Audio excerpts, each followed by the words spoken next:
We'll start with the prayers. Om Sahana Bhavatu Anau Bhunaktu Saha Viryam Karavavahai Tejasvinavaditamastu Maritvishavahai Om Shanti Shanti Shanti.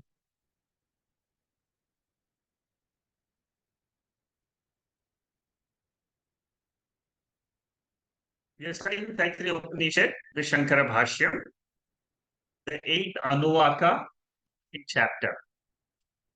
This is the most important chapter, and this section is the most important section in the second chapter. Why is it important? Because it reveals the nature of Brahman. What is Brahman? Brahman is the cause of this universe. Karanam Brahman. We all have a curiosity to know what the world is. And Upanishad has its own style of revealing the cause of the universe. It's a very unique methodology which all the Upanishads follow. And Taittiriya Upanishad goes through the analysis of the individual to analyze the universe. So the universe can be analyzed from two viewpoints, from the individual viewpoint or from the total viewpoint.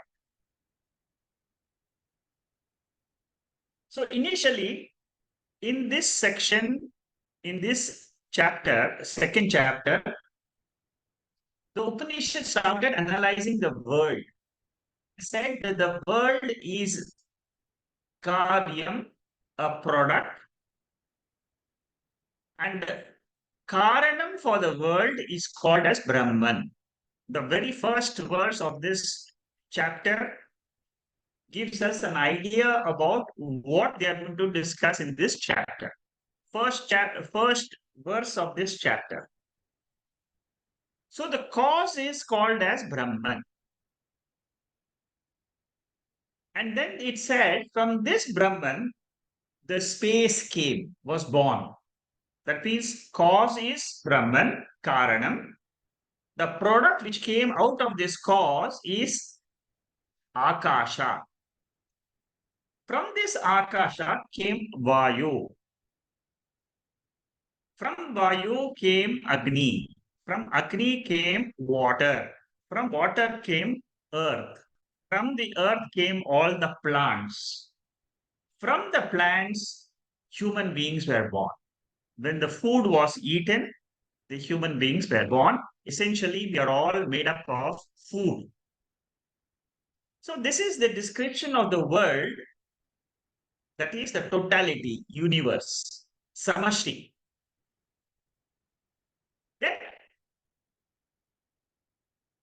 Taittiriya Upanishad started analyzing the individual. What is the individual? Individual is nothing but he is made up of pancha koshas, the 5 layers of personality. So the individual was analyzed, and then after describing the 5 koshas, from Annamaya kosha to Anandamaya kosha, the Upanishad said, beyond this Anandamaya kosha is this Atma. And so there are two paths. One is the individual and the other is the total. In the individual, you come and reach Atma. Beyond the Anandamaya kosha, there is Atma. In the totality, the whole universe comes from the Karanam, which is Brahman. So far, you have understood. Very clear. Individual, Atma is the cause. Total, Brahman is the cause. In the 8th section, it is a Mahavakya section. It is equating the individual self, which is Atma, and the Samashti self, which is Brahman. The cause at the macro level, the cause at the micro level, the Upanishad is saying it is one cause. That cause is called as Satyam, Jnanam, Anantam. Try to understand this big picture, very important. Then only you will understand what we are discussing in today's session. So, the search is for knowing what is the cause of the universe. Second is to know what is the cause of this body-mind complex. The technical terms used are Atma is the cause for the body-mind complex. Brahman is the cause for the totality, the macro universe. In the 8th section, the macro is given with an example of Surya, the sun. And the individual self is the body-mind complex. What does it say in the 8th section? It says that there is a common cause between the individual self and the total self. The individual self, Atma, which you have arrived, itself is Brahman. There are not two causes, there is only one cause, which is what is called as Brahman.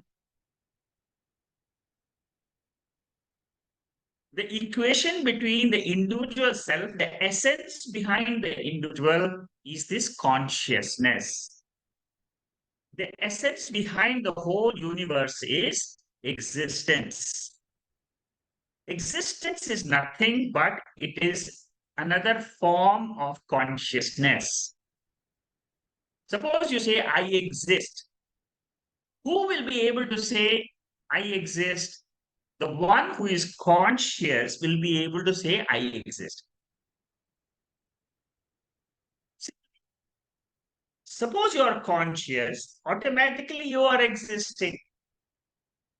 So consciousness and existence are not two separate things, but they are two sides of the same coin. Satyam means existence. Sat, pure existence. Jnana means pure consciousness. The Upanishad says there is a third aspect to this creation, the cause of this creation. It is always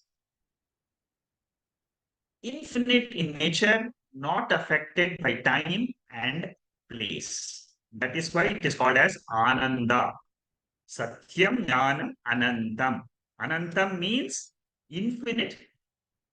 What is the meaning of infinite? It is not conditioned by time or it is not conditioned by space. Now, this is what we are analyzing in the 8th section. Now, I will go to the 8th section where we are studying this particular slide.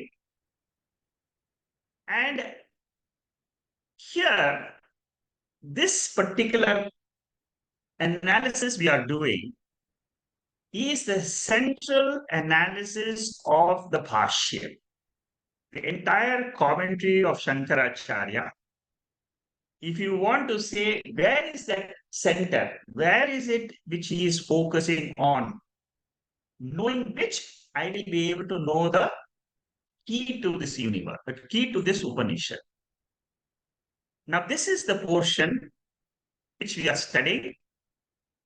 And here, Shankaracharya is having a debate with the opponent, a Purva Pakshi.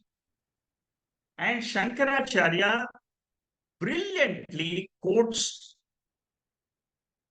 various Upanishads to reveal this Brahman. You will see, We have already seen some of the mantras before, just to show you where we saw this. See, the analysis is basically about the deep sleep state. In the deep sleep state, we all experience Advaita. Advaita means what? There is no subject object duality. That is the topic. Now, this is the topic where Shankaracharya is expanding. And then he is analyzing the sleep state and telling us beyond the sleep state, there exists this Brahman. Now, he used, last week we touched on this topic of Abhasavada, Avachedavada. I'm just revising. Abhasavada means reflection theory. That means there is a reality. What we are experiencing is only a reflection of that reality. The whole world is nothing but a reflection. In Avachedavada, it means that pure reality, which is Brahman, is available even now in this world. It is enclosed in this world. Avacheda means enclosure. So these are the two ways in which we say there is that reality which we call it as Brahman can be experienced either as a reflection in this world or as an enclosure in this world. These are two methodologies. Anupravesha means entry. So the entry of that reality, which we call it as Brahman, is possible in these methods. Then Purva Pakshi comes and says that you are saying that world which we experience in our waking and dream sleep state is only an appearance. And what is the karanam, the cause, is the sleep state. That is what deeply Shankaracharya analyzes in these slides. World does disappear for a jnani and ajnani in deep sleep. This is Shankaracharya's starting point. What he says is, if the world is Satyam, then it should be there in all the periods of time, in all the avasthas.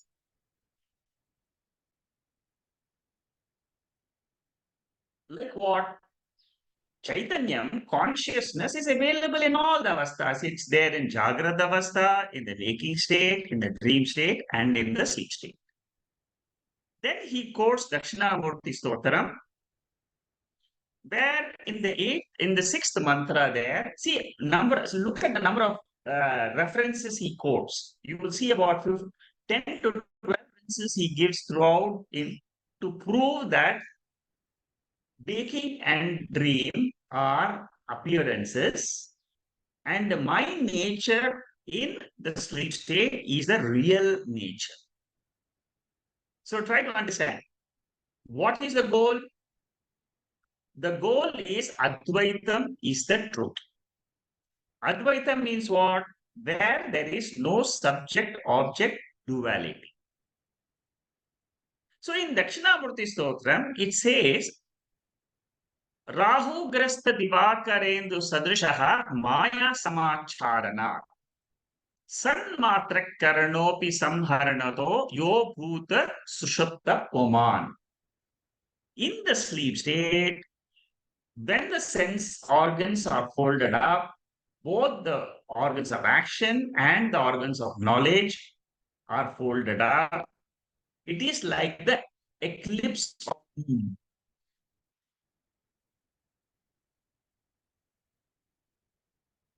What happens? Like the sun or the moon are covered during an eclipse time. Similarly, my nature of pure consciousness is covered during Jagrat and during sleep state. My nature is covered. If I know that I am the pure consciousness in the sleep state, then the whole discussion is over. That is Dakshinamurti Stotra. Second, Mandukya Upanishad. Adavante chayannasti vartamanepi tattatha. What is not in the beginning, what is not in the end, is also not in between. This is Mandukya Upanishad, which says, world was not there before I was born. The world will not be there when the body dies. So even during the present time when the world appears to be there, it is only an appearance. It is a mithya jagat. Satyam is the observer, the consciousness principle. Mandukya Upanishad. Then he talks about Mundaka Upanishad, Ishavasya Upanishad. This is what I want to see today. So what the Purva Pakshi says is, because I experience the world in the Jagrata Avastha and the Swapna Avastha, the world is real. World is real means it is factually existent. But Shankaracharya says, world is factually non-existent in Sushupti. In the deep sleep state, the world is factually non-existent. In the what he wants to convey is what in the dream state and the waking state, it is experientially there, but factually it is not there. Then Purva Pakshi gives some very silly reasons like Jagrata and Swapana are there are two avasthas in which the world is seen. In the sleep state is only one avastha where the world is not seen. Therefore, because I have two states and you have only one state, the two states is the correct way to say, not the one state in which you say there is no world. See, this is how the analysis of the world takes place in Bhashya. And by doing this, what happens? Why do I study this? By learning this method of analysis, I am able to convince my intellect that what I experience is an appearance. What is factual is the adhishtanam, the consciousness principle. So now see, this is a debate. This is a methodology of explaining to the Purva Pakshi. Again, the Purva Pakshi will come back. Shankaracharya gives a reply. That is the methodology of this full analysis. Shankaracharya then says to the Purva Pakshi, you take the example of rope snake. Now, rope snake is experienced or not? See, we all know the example of rope snake. And we all know when we experience a rope snake, it is due to ignorance. We experience rope snake. Now, is it real? Is it really there, the rope snake? No. So experience is possible, but existence may not be there. That is what Shankaracharya is saying. Like, for example, I experienced dream. Can I say dream is existent all the 3 periods of time? No. Like the rope snake was only an error of experience. Similarly, dream was an error of experience. Shankaracharya says the waking state is also an error of experience because I don't know my real nature. So in this paragraph, the commentary, I do not agree with you, Shankaracharya says, to the Purva Pakshi. The experience of waking and dream state is due to ignorance. Avidya kritatva. See, all this is extremely important. And when you go through this first time, it may be quite abstract for you. But if you go through it at your own leisure time, after you finish the class, next week you revise this portion, the notes, the deeper significance of this argument will be appreciated by your intellect. So, for all who are attending the session today, I want you to listen first. What is the argument? Why we say that the entire waking world? This is a very, very important argument even in Mandukya Upanishad. So, whatever he's saying in Mandukya Upanishad is trying to say the same thing in this Upanishad also. So, this portion is very, very subtle in nature, and you try to understand what is the significance behind this whole debate. So here, the perception of duality in waking and dream, Dvaitam. You see, the analysis always boils down to Dvaitam and Dvaitam. Dvaitam means subject-object duality. Advaitam means where there is no subject-object duality. In the sleep state, there is no subject-object duality. Everything becomes one mass of consciousness, which we call it as ignorance. And in Mandukya Upanishad, they say that the sleep state, which is the cause for this universe of Jagrat and Swapna, that cause is the sleep state. The cause is ignorance.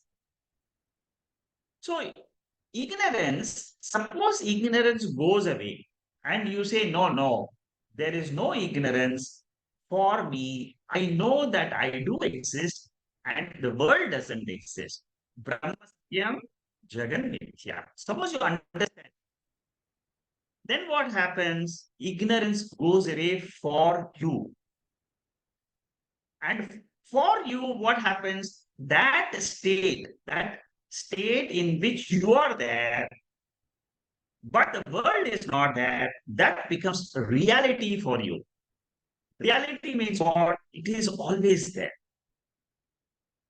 Then what will happen? Then you can say, what is it? World is superimposed because of Mula Avidya. Mula Avidya means what? Self-ignorance. What is superimposed? The two states, Jagrat, Swapna. And they are avidya kritatva. It is a projection of ignorance, like because I don't know the rope, my mind, I means what? The mind. The mind projects that it is a snake. The mind projects it is a crack on the ground.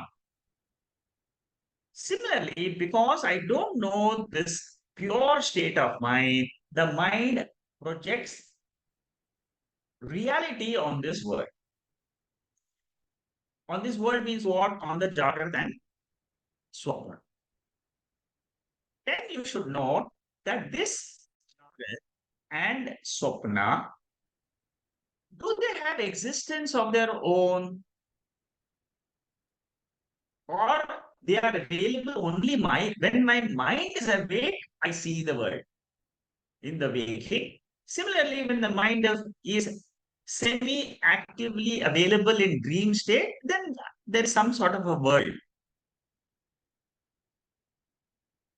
Here you should note that the world which is a dependent world. It depends on me, depends on my mind.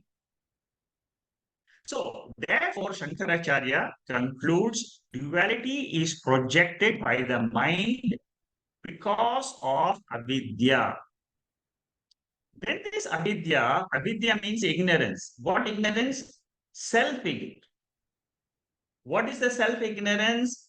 I am of the nature of consciousness, which is Advaitam. Advaitam means there is no subject-object division in my real nature. This is the central portion. If you can understand this portion, this is the key to open up all Upanishads. So when this avidya, which we have been having since several births, according to Upanishad, we all have taken several births in several bodies in the past. In every body, we have identified with the body as the self and the mind as the self. Therefore, we go through this samsara.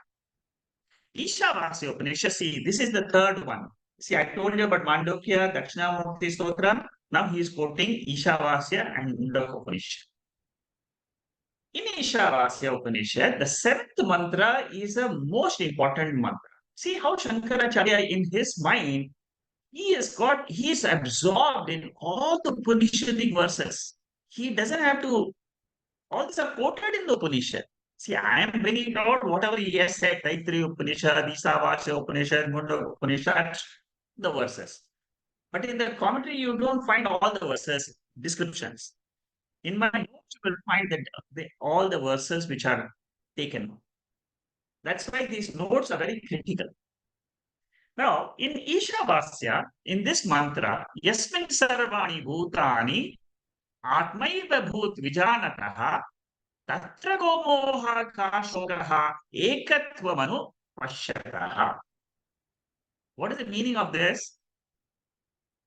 To the knower of the self, to the knower who knows this Atma as his self, how can there be any delusion after that, that the world is, which he is experiencing is a reality? How can there be? What grief can he have when he sees there is only oneness in the entire universe? What is the oneness? I am the ultimate cause of this entire universe. What is I? It refers to pure consciousness. From that pure consciousness, which is the Karanam, the Jagat and the Swapana avasthas and the Sushipti avatars, they are coming and going. What remains all the time? My nature as consciousness remains all the periods of time. As a waker, I am conscious. As a dreamer, I am conscious.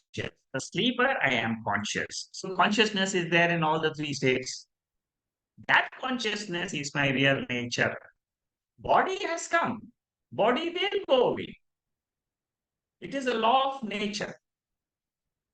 But I am not attached to the body. I am not identified with the body as the self. I am attached to the consciousness as the self.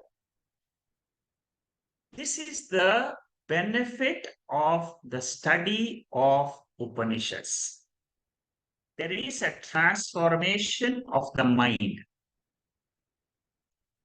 When you become a jnani, when you become wise person who has understood the Upanishad, what does it mean? It means you will have no fear of life. But you have to understand it the way Upanishad wants you to understand. Next, Shankaracharya quotes Mundaka Upanishad. Brahmaiva idam amritam purastat Brahma pascha Brahma dakshinataha uttarena adas urdhvam cha prasatam Brahmai edam vishwamidam varishtam. What does it say in this mantra? Brahman is there in the front, Brahman is there in the back, Brahman is there in the left, Brahman is there in the right. What does it mean? It means consciousness is there. Consciousness is there in a body, it is there everywhere as existence. In the body, I can know it as pure, as awareness principle. Outside, when I look outside the body, it is existence principle. The tree exists, the desk exists, the clock exists, the light exists, the mic exists, the computer exists. What is common in all of them? Existence. So in Mundaka Upanishad, mantra is a very famous mantra which Shankaracharya quotes several times. See, these are all the most important mantras of Shankaracharya from different Upanishads. So when you study the Bhashyam, you will get a glimpse of the most important mantras in all the Upanishads. When you look at what all mantras we have studied in Taittriya Upanishad, find very similar mantras are there in Mandukya also. Because he picks those mantras which are very, very important and they convey the essence of the Upanishad. So, what is the drishti of a jnani? World is not there because Shastra says it is an appearance.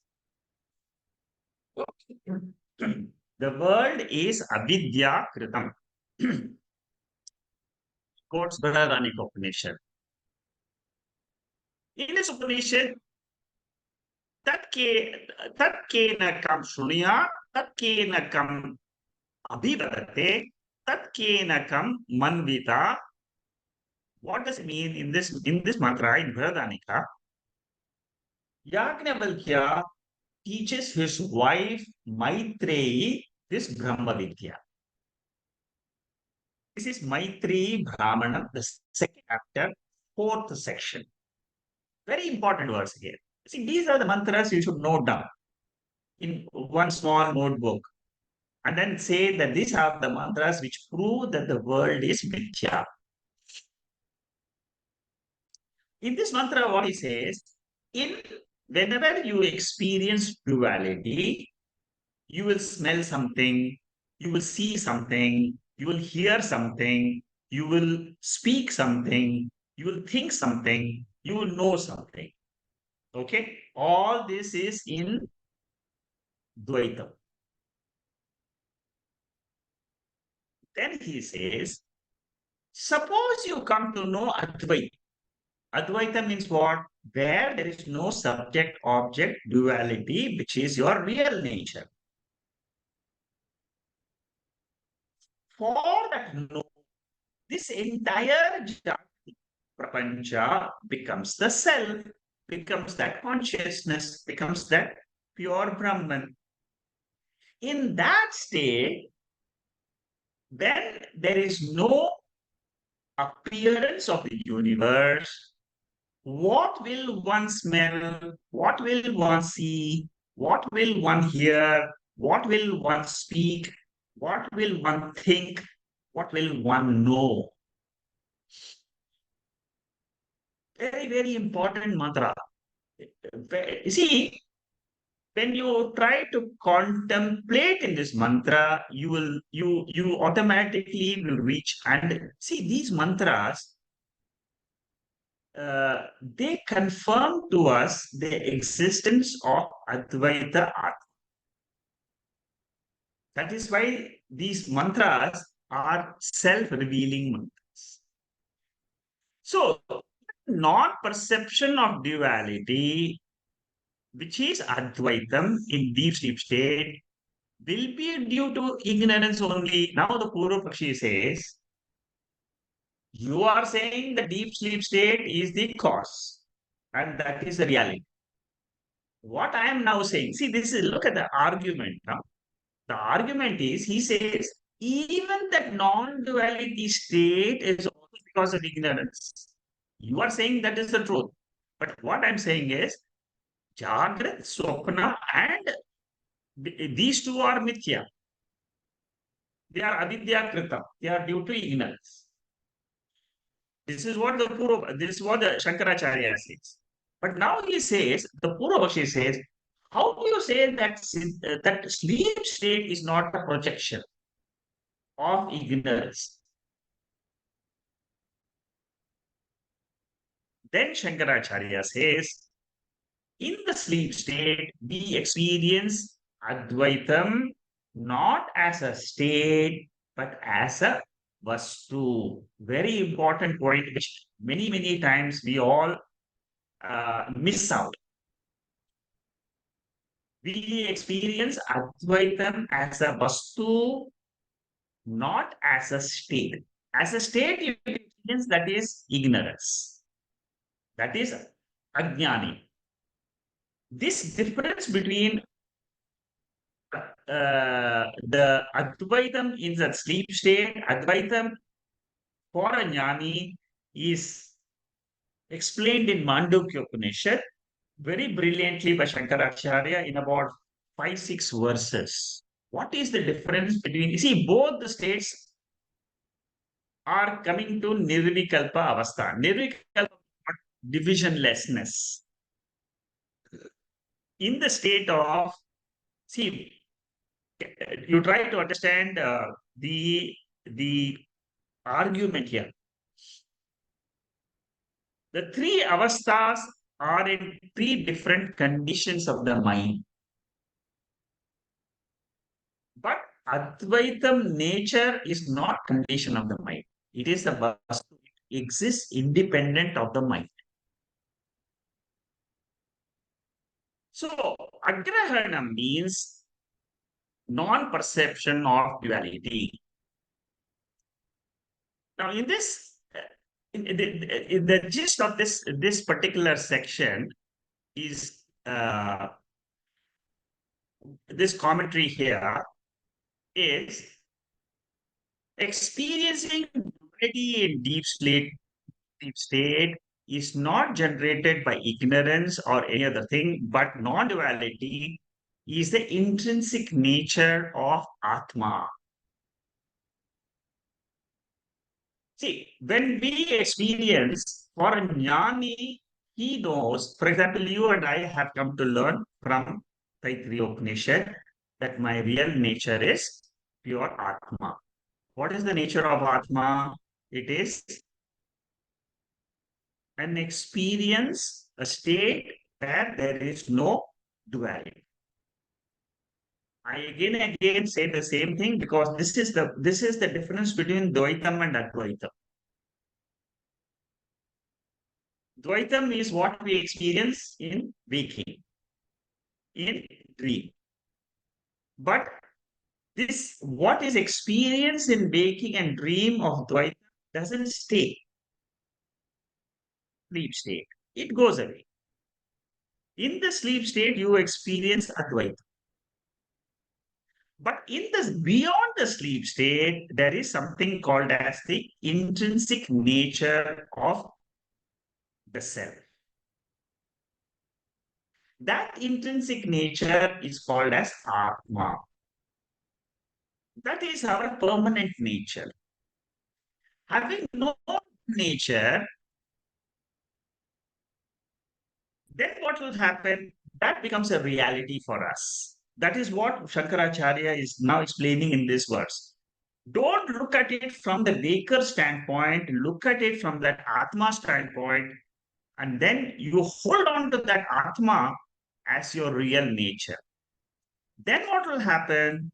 The waking and dream will appear as though it is just an appearance and disappearance. That is, this is how he clinches the argument with the Purva. See, Purva Bakshi is an opponent who wants to help us to dive deeper into this topic of Advaita. Okay. So the attributes which we gather our waking state are artificial attributes of Atma by an ignorant mind, and it is not in the intrinsic nature of Atma. Okay, so that is what he's explaining here. So when in simple word, how do I understand this Advaitam? Very simple. When I drop all the activities of the studies, my eyes, my ears, hands, I drop all these activities, which is what happens in the sleep state. But what he says is you can do that even in the waking state by just simply remaining as your pure nature. It's possible because that happens to be your real nature. So this in the Jagrat and Swapna have to use our sense organs and mind. But that, because of the operation of the mind, I artificially create a feeling that I'm located in this space, I'm located in time. These are all artificially created vrittis in our mind, thoughts. So the sense of individuality, location, limitations, the sense of object dvaitam, they are all artificial. They are not my real nature.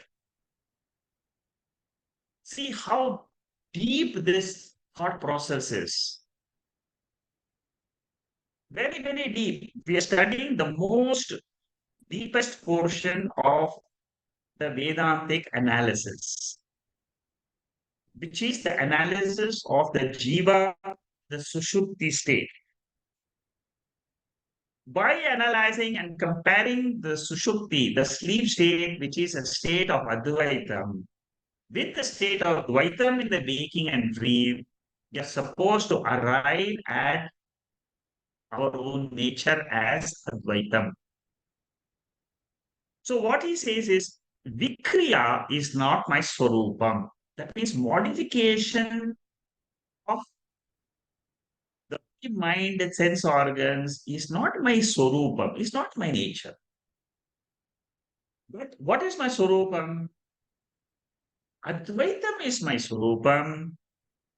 How he says we all love to go to sleep and remain in our Swarupam. So sorrow in life is an artificial creation in the mind when the mind is awake. There is no sorrow in Atma. Sorrow, we complain because it is not natural to us. We want to get rid of sorrow and we want to be permanently happy. Permanently happy means what? According to Vedanta, remaining in your Swarupam as Advaita Swarupam is your ultimate goal in life. Avidya projects an internal world of thought. It means my nature as Brahman. Therefore, I am suffering in this Jagrat Avastha. This is the analysis with reference to Vedantic way of looking at life. See, this portion, Shankaracharya is extremely deep. Goes on and on. There are 50, 60 slides explaining this state of Advaita. Advaitam is a natural state. Dvaitam is an artificial state which is created when my mind is awake. Whatever we experience as our natural state is my real nature. That's what he says. General existence. Now he comes to another type of analysis. He says specific existence means existence with the body, with the sense objects. That is what is called a specific existence, where I experience the world of plurality. This is specific existence. It is artificially created, generated by the sensory operations. Okay? This is Vishesha Satta. Try to understand these topics in whatever capacity you can. Try to understand this. The first time when you try to learn this, you won't go to the depth of your consciousness, but you are on the path. You, as you listen more, you will say, this is what, in the journey of Going back to your consciousness state, there are several milestones. So we are in the path. You will see different milestones in your own personal journey because each one has to undertake this path on your own. What is general existence? Samanya Satta. General existence means it is Karana Avasa, Advaita Avasa. In that general existence, what is there a location? No, there is no location because you are locationless, you are less. In your intrinsic nature, there is no limitation. What you experience is limitlessness.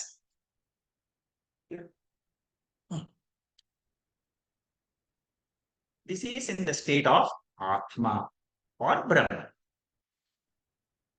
So, what is experienced in your pure state? Purnatvam. Purnatvam means complete full. I don't require anything to be happy. Isn't that what you experience in your sleep state? All of us, we experience that I'm very happy in the sleep state. But is there any object which gives you happiness in the sleep state? No. That means you can remain as pure Atma and be happy. That is why this whole renunciation principle was brought up for sannyasa. What do the sannyasis realize? That even without the world, I can remain happy. Why? Because they have understood the nature of the self given out by Taittriya Bashyam, given out by Mandukya Upanishad. So their strength comes from knowledge of the self. You and I can also get the same knowledge. Being a grahastha, it doesn't mean that we can't get this knowledge. We can also get this knowledge. Therefore, by knowing our real nature as this limitless Atma, which is Swabhavikam. Swabhavikam means natural. So, by having a small correction in my understanding of the sleep state and our experiences in the waking state, with the help of Shastra, I come to the conclusion. What is the grand conclusion? Advaita experience is swabhavikam. It is reality. Suppose your intellect is able to understand and hold on to it. That is what is called as moksha. The fourth purushartha, the fourth goal of life. What is the first goal of life? Dharma. Second goal of life, artha, money, wealth. Dharma means rightful living. Second goal of life is artha, money, wealth. What is the third goal of life? Entertainment, kama.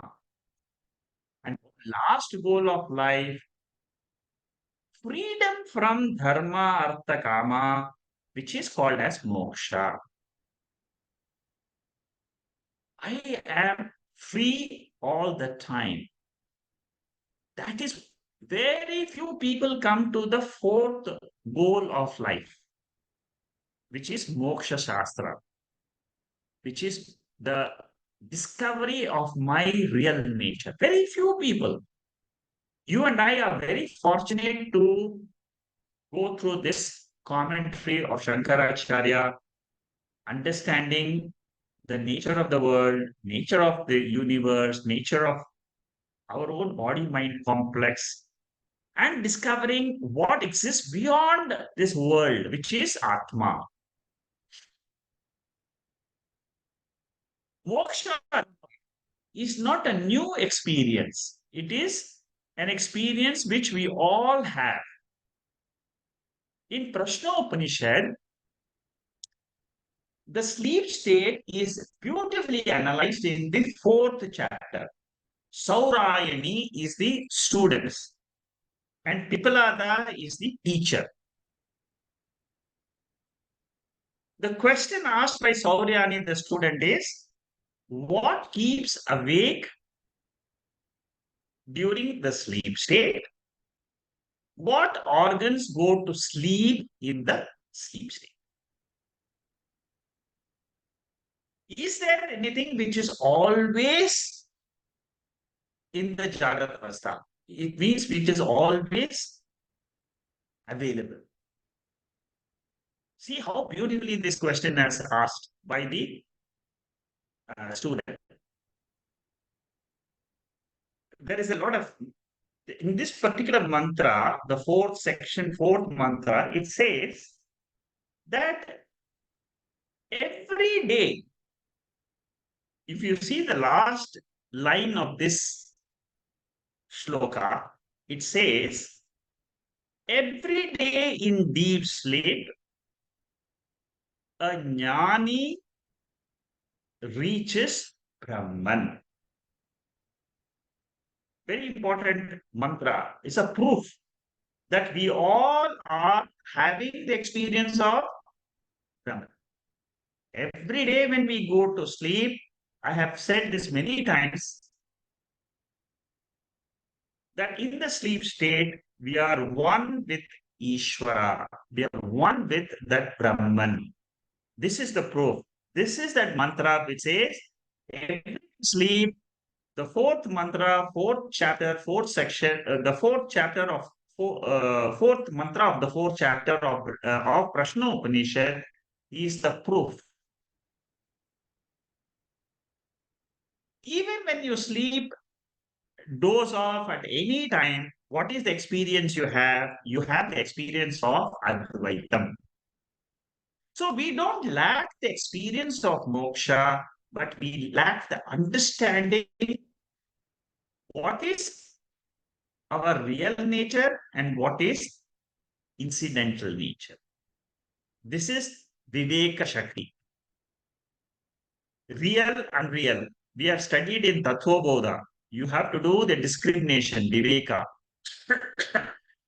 This is the discrimination. So two anubhavas we have, Dvaita and Advaita. Dvaita is in Jagrat. Upanishad says that is not a real experience.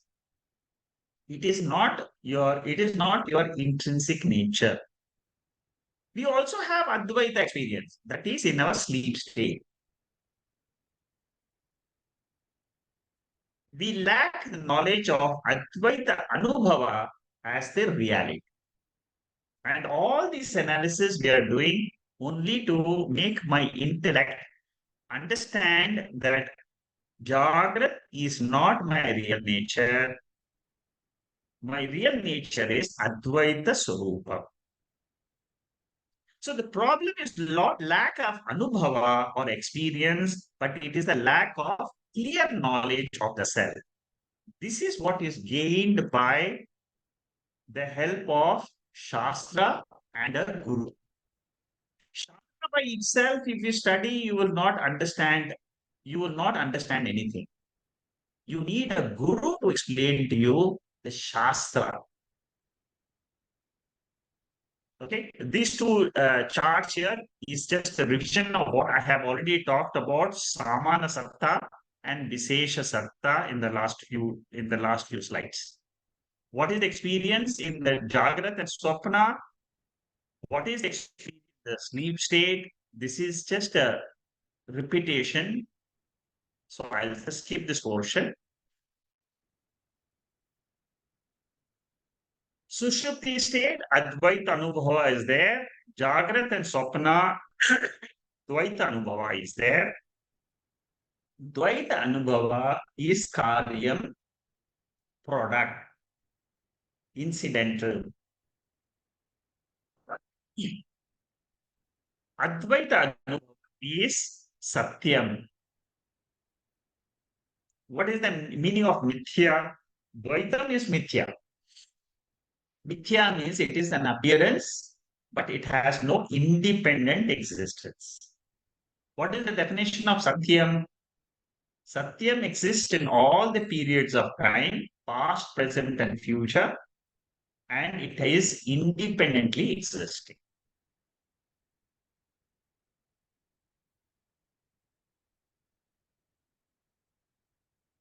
Then Purvabakshi again, see the opponent. See, these are the ways in which our mind can think. So, what is the Purvabakshi now? What he comes back with? You see, these are all the analysis of how we should be thinking also. Now, the Purvabakshi says, if we are experiencing both Dvaitam and Advaitam, why do you say Dvaitam is Mithya and Advaitam is Satyam? Why do you say this? Why not say Advaitam is Mithya and Dvaitam is Satyam? Why don't you say this? Why do you reverse the conclusion regarding the two avasthas? Then Shankaracharya says, whatever is our natural state is our real state, which is called as Advaita. Whatever is artificially there because of the use of instruments, that is the state where we call it as Mithya. So Dvaitam is caused by the activities of Karmendriyas, Jnanendriyas, and Antakarana, which is the mind.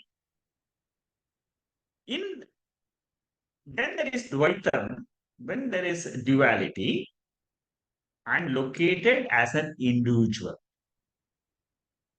In my real state, I am not an individual, but I am Brahman, limitless Atma. It is Samanya Rupa. Samanya Rupa means what? It is my general nature, intrinsic nature. And that is what is called as Swayam Jyoti. Swayam Jyoti is a technical word. It means self-effulgent, self-evident, and self-effulgent. Atma does not need anything else to reveal. It is self-revealed. So when I go to sleep, I am of the nature of Advaitam. Why do I know that it is the self? Because it is self-evident. What is the job of Upanishad? Job of Upanishad is to get rid of the wrong notion in my mind that Dvaitam is Satyam. These are all said in Mandukya Upanishad, but I'm trying to explain to you so that you can also understand the analysis. Chandogya Upanishad, see how beautifully Shankaracharya quotes one Upanishad after another. We have seen Bharatanika, we have seen Dakshinamurti Stotram, we have seen Mundaka Upanishad, now Chandogya, and then Kaivalya. Very beautiful mantra. These are all the gems of the Upanishads. Seventh chapter is Bhuma Vidya chapter in Chandogya Upanishad, where Narada asks the question, what is the definition of this Atma or Brahman? Atma is called as Bhuma in seventh chapter of Chandogya. What is the definition of this Atma? Look at the beautiful definition. Atma is where which is infinite in nature, in which there is one sees nothing. Now you can imagine in sleep state, do we see anything? No. Isn't that our Advaitic nature? Is that our limitless nature? Yes. Try to compare this. One hears nothing, one knows nothing, and one thinks of nothing. That state is called as immortal state. That is the state of Atma or Brahman. What about this state where I'm experiencing the body and mind? It is a vital state. Then Narada, the student asked the question, where does that Brahman rest on? He is body, mind. We know it is resting on the earth. This consciousness, where is it resting? Then the teacher Sanat Kumara says, it has its own power to exist. It does not depend on anything else. That is why we keep saying that Brahman is independently existing because of this mantra. This is the proof. Look at the ideas. See, when you try to put up all these Upanishadic mantras together, your mind will not miss noticing the nature of Atma. Kaivalya Upanishad, another month, another. Mayeva sakalam jatam, mayi sarvam pratishtam, mayi sarvam layam yati, tad brahma advayam asmayam. The 19th verse. This I quote very often in my talks also. So, what is factual and what is incidental? Factual is Abheda Swarup. Abheda means what? Where there is no division. What about Bheda? Bheda is Mithya. It is an appearance. Incidental. It will disappear. But when I look at the world, it is every day I see the world. How can you say this? Every day which I see the world in my waking state is not permanently there. We only say it is not there permanently with reference to the sleep, not with reference to the jagra. Okay, that point you should try to remember. Now, Shankaracharya takes another view to the opponent's proposition. What is opponent saying? Bheda is real. Now, Shankaracharya says, okay, suppose it's a suppositional argument. Abhyubhedyavada. This is called as Abhyubhedyavada in Sanskrit. Suppose we go that you are right, that Bheda is real. What are the problems we will face? Suppose Bheda means what? That difference between Jivatma, Paramatma exists. Then what will happen? Abheda, then if the difference always is Jivatma and Paramatma, like Visishta always say that Jivatma can never become Paramatma. Then Shankaracharya says, you can never have moksha in Dvaitam or Visishta Advaitam. Duality will never go away. If you take duality as Satyam, there is no possibility of getting moksha at all. What is the purpose of studying the Upanishad? Purpose of studying the Upanishad is the fourth goal of life. The fourth goal of life is moksha. So if Bheda is not there, if Bheda is always there, then you will never have moksha in life. Therefore, accept that Abheda is real. Non-difference reality. Atma is the reality. Brahman is the reality. If you accept Atma or Brahman is the reality, moksha becomes possible. Number one. Number two, bhayam will go away. Fear will go away from all of us. Suppose you say, I want to get rid of all fear in life. Fear means what? Sense of insecurity. Sense of insecurity will go away when you understand that your Swarupam is Advaita. For Vyavaharika purposes, the Dvaitam will continue. But Upanishad clearly tells me Swarupam is Advaitam. Therefore, Advaita means where there is no second thing itself. Everything merges with the consciousness. So, That consequence will be that there will be fear and there will be no moksha if you take Dvaitam as reality. Okay, good. So this now is revision portion. Uh,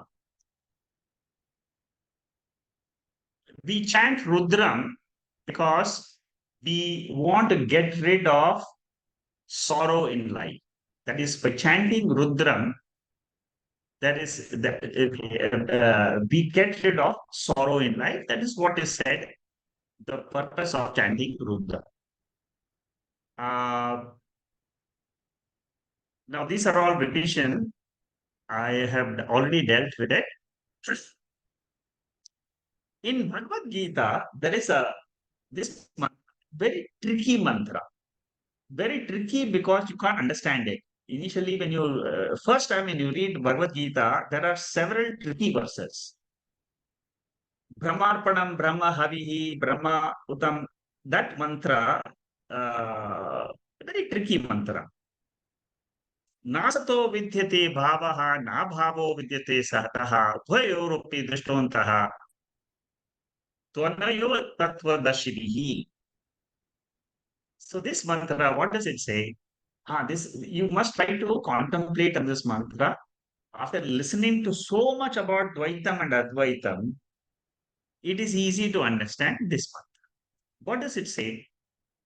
The unreal has no existence. What is unreal? The world has no existence, independent existence. Unreal is the world. One portion finished. The first, nasato vidyate bhavaha. Nasato. So nasato means there is no existence for unreal. Then, second line says, na bhavo vidyate sataha. There is no non-existence of the real. That means what? I, the consciousness, am always there. In sleep state, I am there. In dream state, I am there. In waking state, I am there. Even when the body is not there after death, I am there as consciousness. In the pralaya avastha also, I am there as consciousness. Pralaya means when the whole world dissolves. So if I know that I am that permanent, eternal consciousness, then what happens? This entire fear of Vaitam will go. So here it says that there is no non-existence of the real. What is real? Consciousness. So consciousness does not have non-existence. World does not have at any time existence. One who knows both this, he is a wise person. In the second chapter, the 16th verse, Lord Krishna teaches what is Advaitam to Arjuna. If Dvaitam is Satyam, it can never become Abhava. Abhava means I don't experience Dvaitam in sleep. So if it was Satyam, I should have experienced the Dvaitam even in sleep. But because I don't experience the object duality in the sleep, I am what Upanishad says is it is Mithya. World appears and disappears. Advaitam is Satyam. It can't be a bhava. It is not a bhava. It is not a feeling of the mind.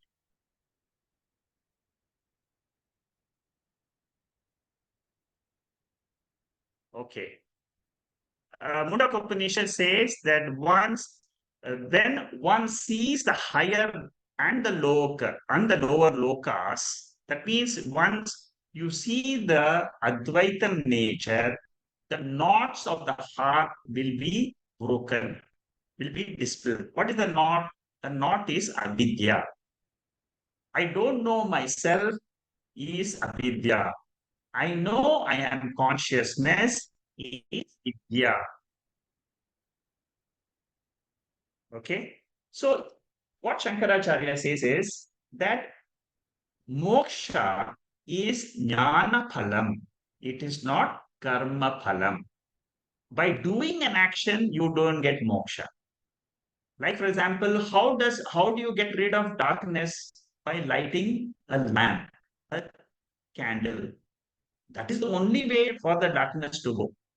Similarly, if I have ignorance in my intellect about my nature, the only way this ignorance will go away is by bringing the torchlight of the Shastra and showing me that I exist without the body mind as pure consciousness in the sleep state.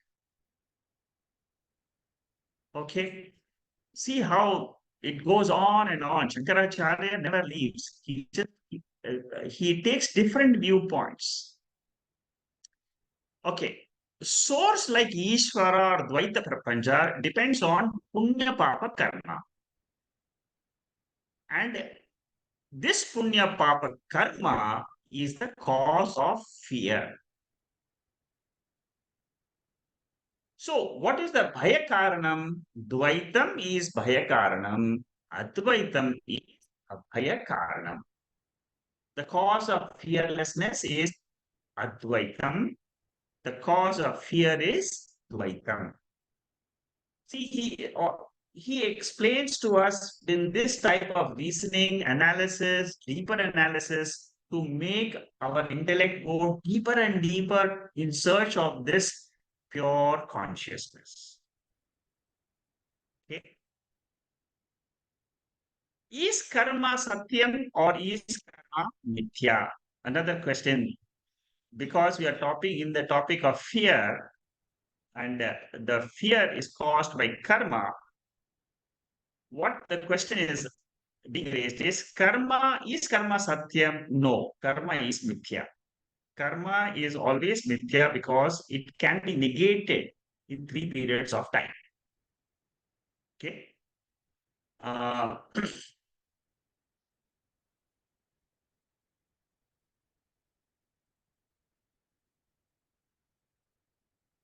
for a layperson, when we talk about Sanchita karma, Agami karma, these are all at a junior student level.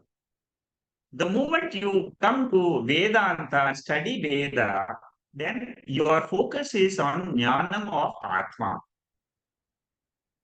That's what Shankaracharya says in this. Karma can't end. Karma can't end for a Purvapakshi. So, for a junior student, we say about Sanchita karma, Agami karma, the karma will continue taking body after body.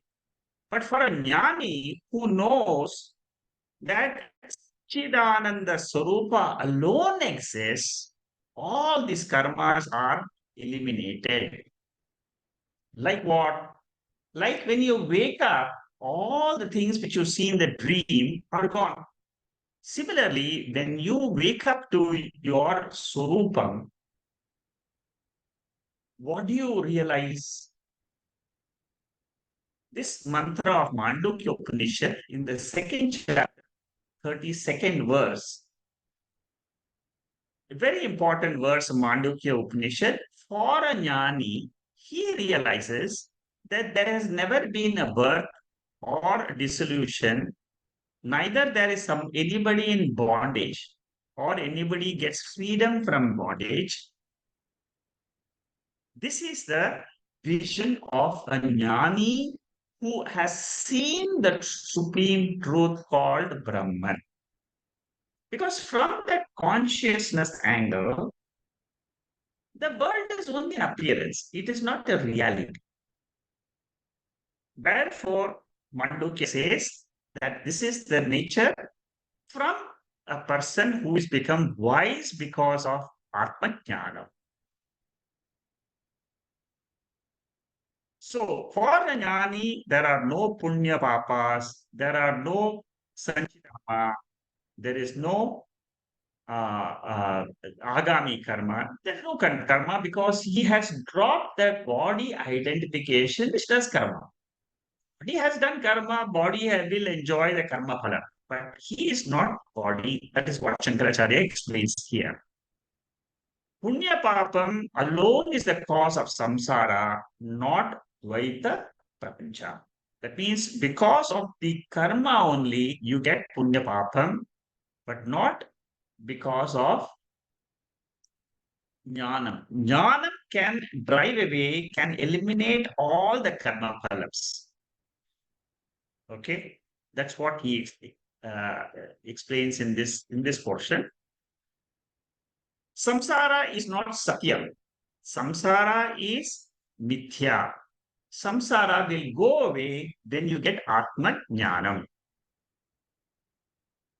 Bhagavad Gita, in the second chapter, again, a very beautiful chapter and a beautiful mantra.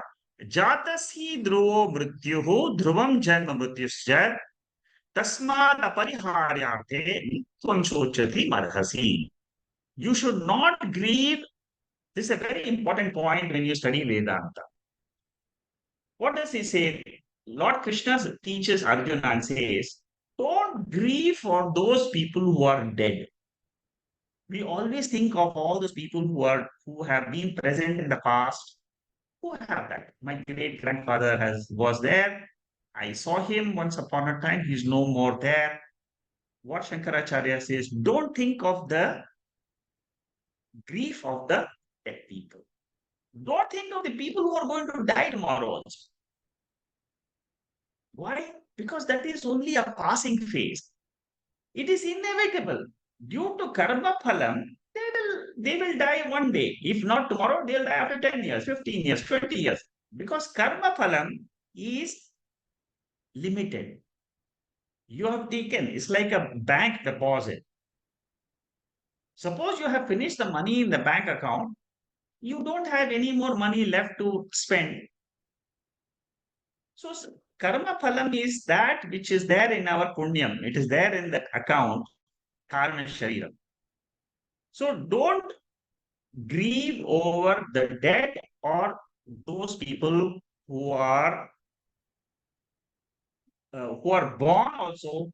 They, because death is inevitable.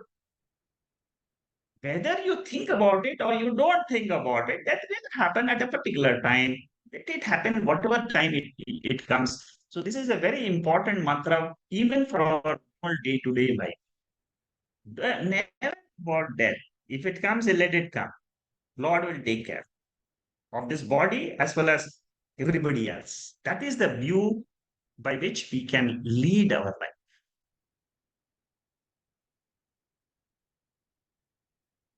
Okay. Moksha status. See, these are the slides which explain to nature of Atma. So try to understand through these type of arguments our real nature. Moksha status has to go be beyond time to be Nitya. That means I am not looking at studying Vedanta to get Anitya Phala. I want permanently be free from the other identification of this body. Therefore, moksha is something which is reserved as Nitya Phala. It is not Anitya Phala. Whereas all other phalams which we enjoy in the world in duality is all anitya phala. The money which you earn in the bank account, it will go away one day. House will go away. Relations will go away. All these are all anitya phalam. They're all born out of actions done, and you reap the benefit till your law of karma allows you to enjoy that benefit. Okay. Nasato vidyate, I have already explained. These are all the explanations of that mantra, Gita mantra. So through jnanam, what happens is we understand I am Satyam. The understood Satyam, that means the body mind complex, is converted as Mithya. Now, this is what is called as binary format. Throughout your life, what you can do is you can say, I am Satyam, I am consciousness, I am a spiritual being. I do not need body and mind for my existence. Consciousness has an independent existence. That is Satyam. What about the world? What about the body I experience? They are all an appearance. They are all anatma. They appear and disappear. They depend on Satya Atma for existence. Whatever I've said in this last 2 minutes is called as binary format. Binary means Atma, Anatma format. It is not Jiva Jagat Ishvara format. This is Atma, Anatma. Satyam, Mithya format. Only two things are there. But out of these two things, one is Mithya, another is Satya. When you say one is Mithya means what? Word is Mithya, body is Mithya, thoughts are Mithya, mind is Mithya, all appearances are Mithya. What's Satyam? Consciousness in which all these appearances come and go is Satyam. It's a very important point. The ultimate knowledge of a jnana is Satya Mithya Viveka. Mithya is not independently existing. It depends on this consciousness. What about the whole world? World depends on consciousness. Who am I? I am that consciousness. This is ultimate lesson of Taittriya Upanishad and also of all Upanishads. This portion, as I told you, is an extremely important portion of Taittriya Upanishad. This particular 8th section, whatever we are doing in 11th and 12th mantra of 8th section, is Dvaitam is Mithya, Advaitam is Satyam. The ultimate knowledge, the takeaway from this Upanishad is this knowledge. If Dvaitam is Satyam, it could not be negated in 3 periods of time. Bhayam will always be there. Even in Kailasha, I will have Bhayam. If Dvaitam was Satyam, that's what Shankaracharya. You see, his argument is amazing. We don't negate non-existent Dvaitam, we negate existence Dvaitam. Whatever is seen, that is what is being negated. This. Okay. Okay. This finishes the 6th volume of my notes. I will stop here. Next week, we will start the 7th volume of my notes, which will be the last volume of Taittriya Upanishad. And it has the balance of chapter 2, the 8th and the 9th section, and also the chapter 3, Prabhuvali of Taittriya Upanishad. So there are some more 1 or 2 sessions I will take for the chapter 2, the 8th section from 1273 to 1334. About 75 slides are still remaining. 34 plus 25, about 60, 70 slides are remaining for the 8th and the 9th section. I will take it up in the next 1 or 2 sessions or 3 sessions. And then we will start the 3rd chapter. Third chapter is relatively easy. It is, I will explain to you of the 3rd chapter. Okay. So this portion, um, I will start next week, and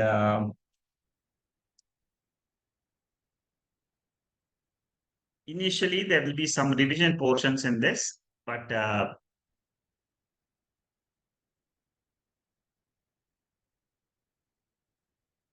okay. So I will start with this eight seven point next week. Om Purnamada Purnamidam Purnat Purnamudachade Purnasya Purnamadhaya Purnameva Vasishyade. Om Shanti Shanti Shanti.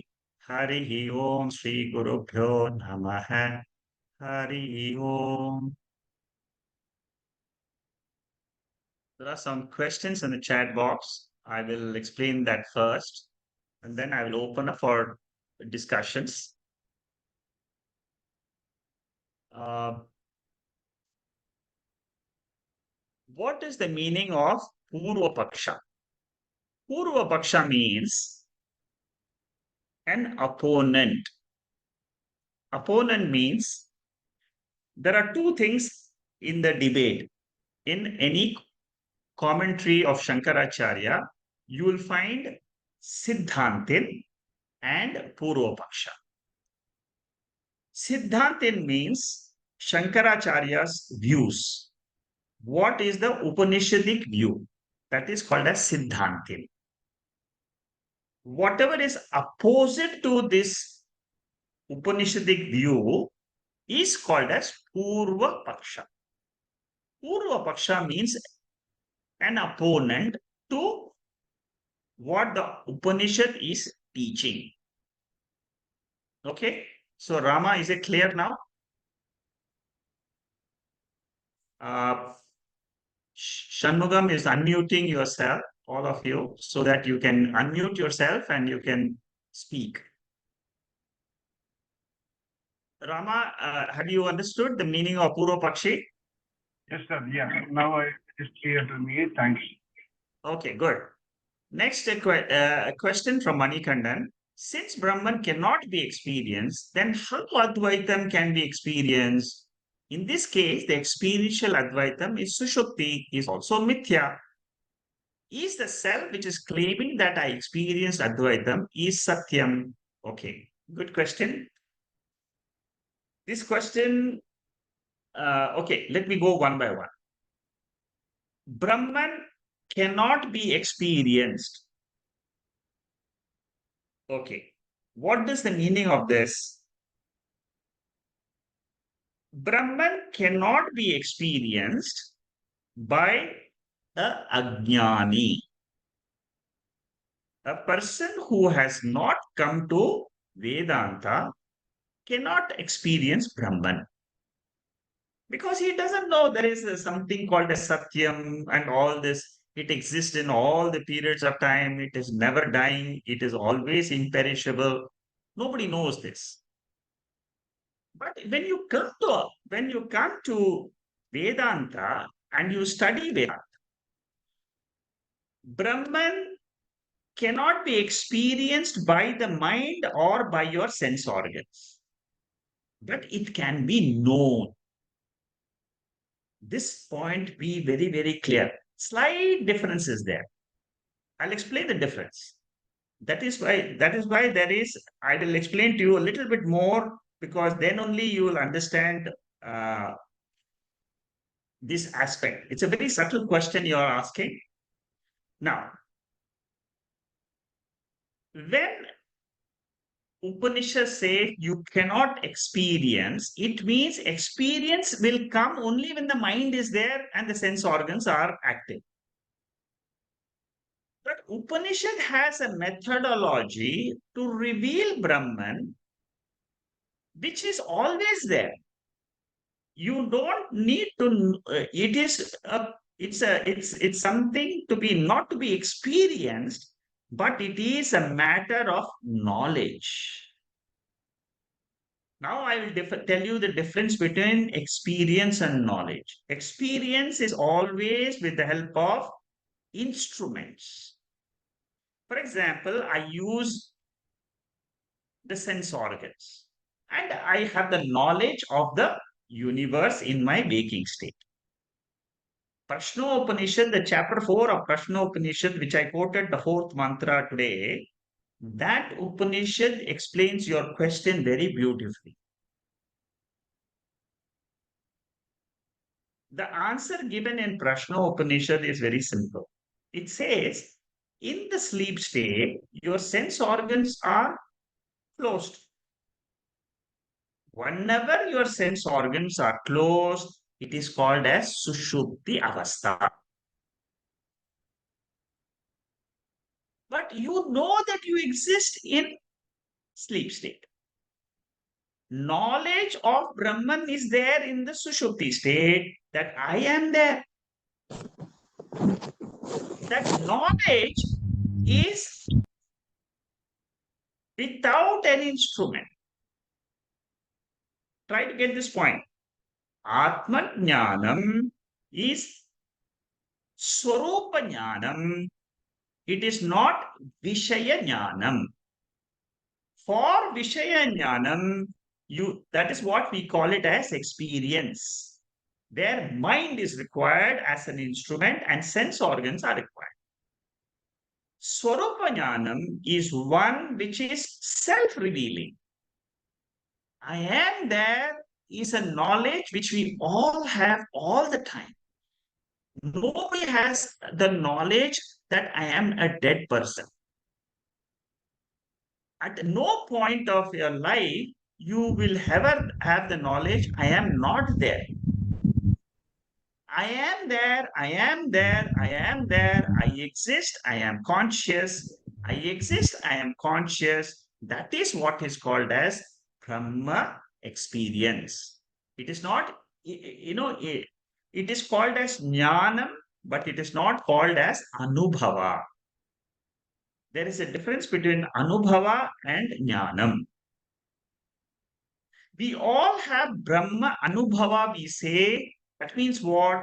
We have the experience of Brahman, but we don't have the knowledge of Brahman. That experience in which I alone am without the instruments of the mind or the sense organs, that is what I get from Vedanta.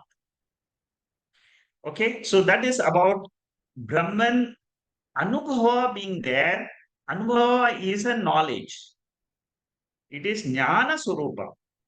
Okay, it is not Vishaya knowledge, which we normally say that that's what we get the knowledge in the waking state, which is Dvaita knowledge. Okay, it's a slight difference between the two. Now, in this case of experiential Advaitam in Sushupti, we say it is Mithya. Okay. Now, I'm going to tell you something from Mandukya, chapter 3, verse number 35 and 34 of the third chapter of Mandukya Upanishad. What your question is refers to that answer which is given there. Try to understand this aspect so that once and for all, your doubt about sleep state is gone. In Mandukya, Shankaracharya makes a difference between our sleep experience of a jnani and a sleep experience of a ajnani. Okay, the question is raised in Mandukya Upanishad, but that is what is relevant for you to understand your answer here. That in the state of sleep, it can be a state of mithya knowledge or it can be satyam jnanam. If you think that, okay, let us start as an ajnani. Suppose you and I are not knowledgeable about our sleep condition. So what will you think and I think, which is what we think today also, because our knowledge of Upanishad is still not gone very deep. Normal human being, he will say, I went to sleep. Now, all these things can be easily understood for even beginners. You see, Priyanka Pawar is joining today. Now, she will also understand this because this topic is something which is you can come and pick it up anytime because it's very simple if you follow the reasoning of Upanishads. Now, in the sleep state, a person who has not studied the Upanishad, he will say, I had a very good relaxation. And he will just walk away after the sleep, and next day he will start. That's what we all do. Now, what this is called as Sushupti Avastha. This avastha means it is a state of mind. That's all. Mind has got three states. Uh, the mind is in waking, it is in sleep, it is in dream. Now, in the sleep state, the mind has merged with the Karana Shariram. It has gone to the unmanifest condition of uh, the Jiva. That is a normal Ajnani. He will say, okay, my mind has rested. That's all. That state is called as ignorant state. Okay, so this is Ajnani. Now come to Jnani. You and I, we have studied Taittriya Upanishad. What does the Upanishad say? You are Brahman. You are that pure consciousness. You're always awake. There is no sleep state for Brahman. There is no dream state for Brahman. There is no waking state for Brahman. Waking, dream, and sleep state belong to the Anatma, mind. So, Anatma mind is enjoying the three states. But the Jnani, he knows Brahman. That in the sleep state, I am Brahman. That means what? He is not in the ignorant state, he is in the state of knowledge. So the difference that Ajnani also has Nirvikalpa Avastha. Nirvikalpa Avastha means what? Divisionless experience. No subject object division exists in sleep for a Ajnani, for a ignorant person. For a person who knows I am Brahman also, he also has the same experience. What is experience? I am divisionless Brahman. So Nirvikalpa Avastha is the same, but the function of the mind is different in for the two people. When I explain this in Mandukya Upanishad, you will appreciate it more because I will have a little bit more time to explain to you these two things. So for a jnani, he is nirvikalpa vastu. That means Brahman is a vastu. Nirvikalpa vastu. He knows that he is that pure consciousness as a entity, reality. For a ajnani, for a sleeper who doesn't have the knowledge, he does not know that he exists as pure consciousness all the time. This is the difference. So your question is, in the case of experiential advaita, Sushupti is also mithya. Yes, experience of sleep state is mithya. Experience of waking state is mithya. Experience of dream state is mithya because it is related to the mind. Mind is an instrument which gives us the three states. Okay, then the next question is the self which is claiming that I experienced Advaitam is Satyam?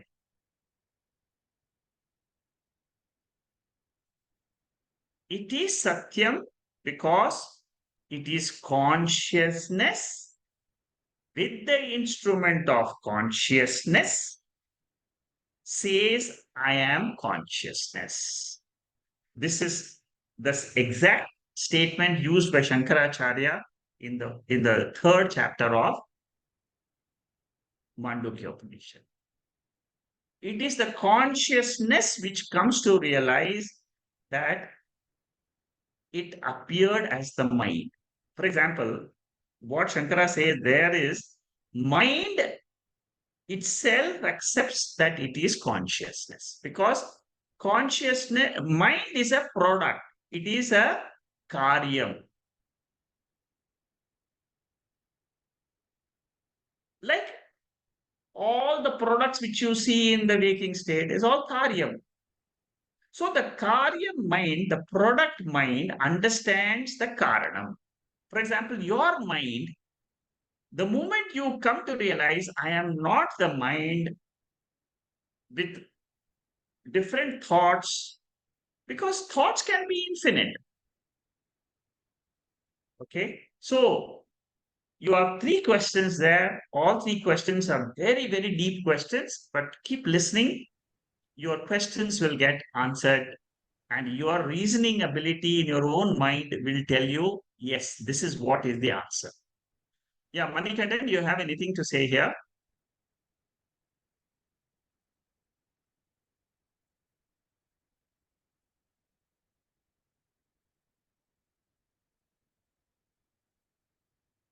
Manikandan, I think you're not here. I can't see you. Okay. Okay. Next is I'll go to uh, Babu Bhai. Do you want any? You have any question to ask, Babu Bhai? You can unmute and you can ask.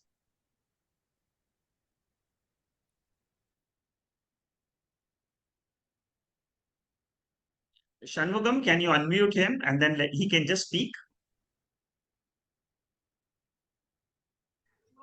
Yeah, now I have. Yeah, can you speak, Babu Bhai? Oh, I mean, I forgot the question in the thing. Oh, No I take problem. it too long. Huh? Because Venka is very slow in unmuting the thing. Yeah. You should No. unmute. Okay. You should Anyway, unmute. whenever you have a question, you can just type here or you can again call us. Yeah, unmute very slow. You see, when you say to unmute, it doesn't unmute Yeah. to the way. You Okay. see. All right. No problem. Shanta, okay, there are Manikandan, go ahead. Thank you, Sagarji. Sorry, I got the connection issue, so I left in between. So Okay, thank no you very problem. much for your deep explanation. Really, it's helping me to understand more deep and deep Correct. as Yeah. session You goes try by. to, yeah, just keep, I mean, your questions are extremely deep. I have to use the Upanishad, the Shankaracharya's commentary only to answer your questions. But the knowledge is very deep, very, very deep. You see, the thing is, as you study more and more, you will see the depth of this spiritual knowledge, it Yes. takes your mind very, very deep, so that you can, the more it's like a spiritual journey, the more you think, again, it'll take you. It's like a torchlight. The torchlight is showing you in your own mind how you can go and light up that Atma in you. Atma is always there, but through these commentaries, you can use the torchlight of Shankaracharya.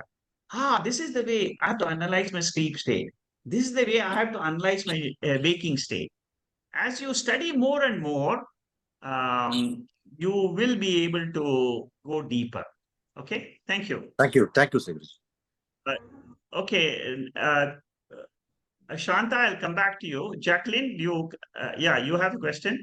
Yes, I have two questions. Number one, you use the ecosystem of we are plant, we eat plant, then we have this body. So in fact, the universe, the consciousness is the entire universe. The plant, the insect, the everything else in the world that exists in the world, they have consciousness. However, because we are human beings, our structure is we have mind that keep on asking us to worry, if we have problems. Is that what it is? Everywhere is consciousness. Okay, good question. Yeah, see, there are two aspects to consciousness. One aspect is called as existence. Another aspect is called awareness. Now, whenever we look at a living being, be it a bird or an animal or a plant has got a very, very subtle mind. Plant can also get the energy from the sun. It can also, it is a living organism. Animal, ants, birds, insect, a small insect also has intelligence. It can know, it knows that it is alive. An ant, it knows it is alive. So it also has a intellect. But the human intellect is far more advanced compared to the ant or an elephant or any of these other animals. The human intellect is more evolved.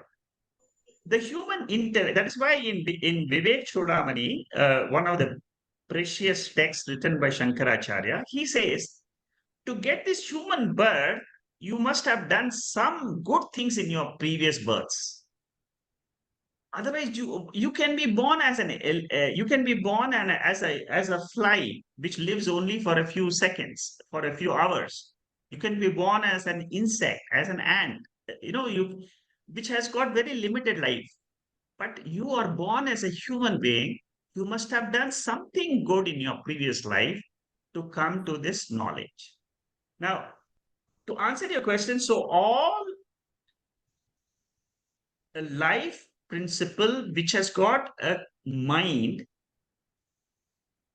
they will be able to experience consciousness as their nature. But human has this capacity to realize that I am of the nature of consciousness, and he or the person can drop the identification of the body, mind, world, everything he can drop and just say, I am that pure consciousness.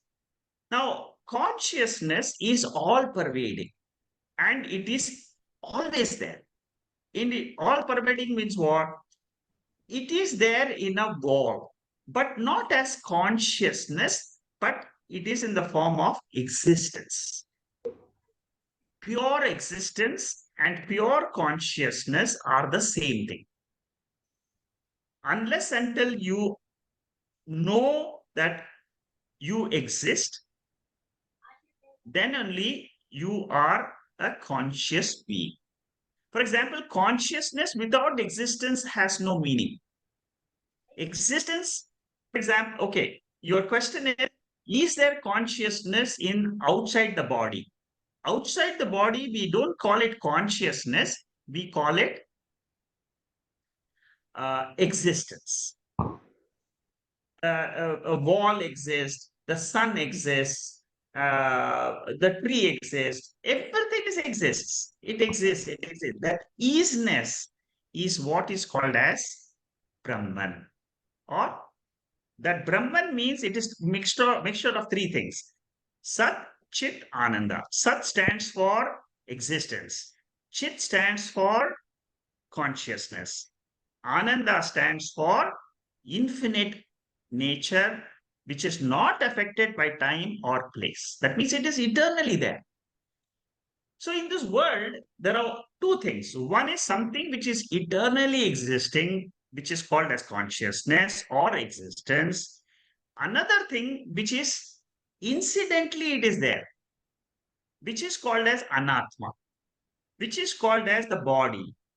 You can have many anatmas, many products of this consciousness. The cause is one, like clay is one. You can have hundreds of pots. The pots are nothing but products born out of clay.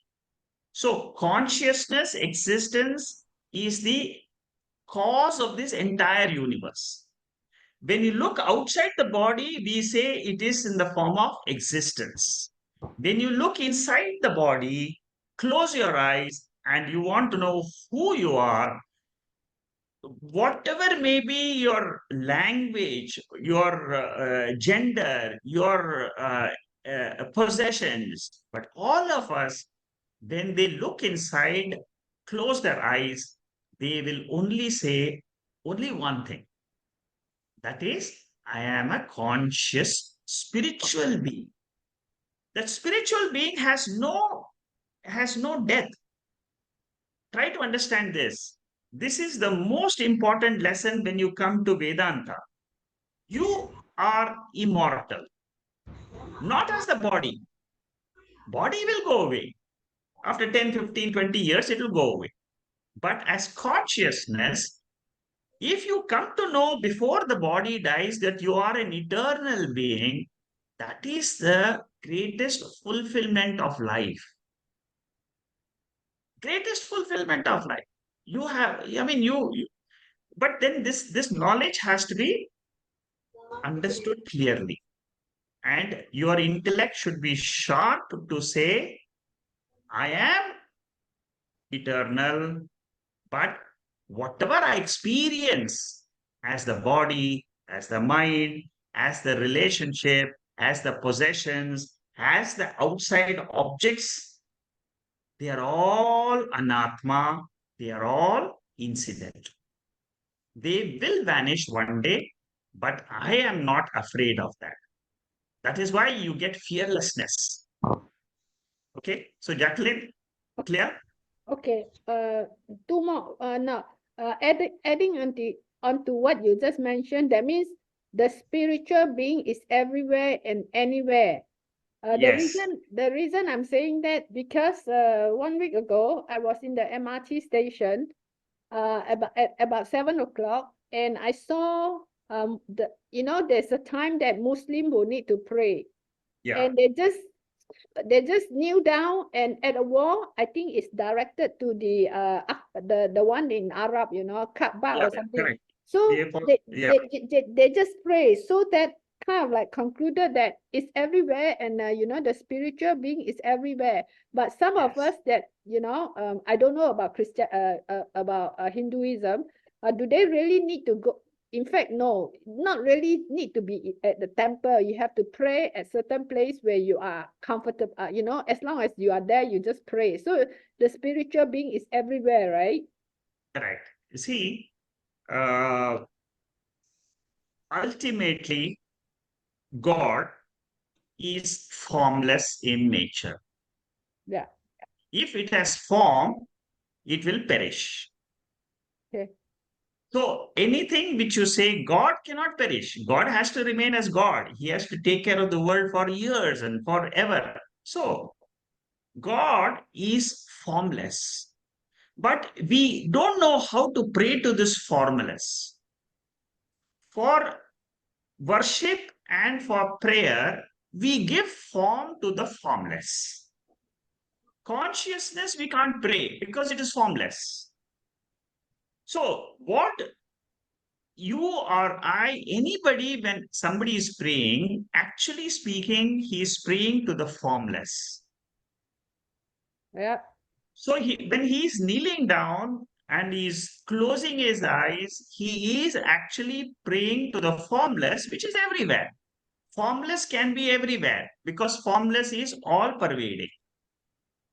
But in Hinduism, what they do is for that formless God, they have given forms in the form of Devi, in the form of Rama, Sita, you get different names, different forms with different features. But all of them actually, they refer to the formless only. So when you see that person kneeling down and praying, he is also praying to the same concept of formlessness. And for him, he may call it Allah, he can call it Jesus, you can call it Buddha, you can call any name. So names are many. Names given to that formless are many, but the entity, the nature is only one. So it's a good observation, Jacqueline. Okay. Another question. Yeah. By listening from your experience or from Upanishad, the when the mind is purified, and that means there are lesser frustration, lesser things that come into your mind. That is a Yes. good thing. Number one, that Yes. is a good thing. However, no, not however. For this kind of thing, will it go away after a certain time? No. This will never go. The quietness, the which you have received because of your meditation, because of your knowledge, the tranquility which your mind enjoys because of knowledge, that will never go. That is the beauty of this coming to such type of lectures and classes and sessions, because the benefit, because your mind has learned what to think and what not to think, how to reduce your thoughts and restrain your thoughts. So this feeling of tranquility which you experience due to your successful listening of the spiritual science, that tranquility, you will never lose it. It will be carried on even in your next birth.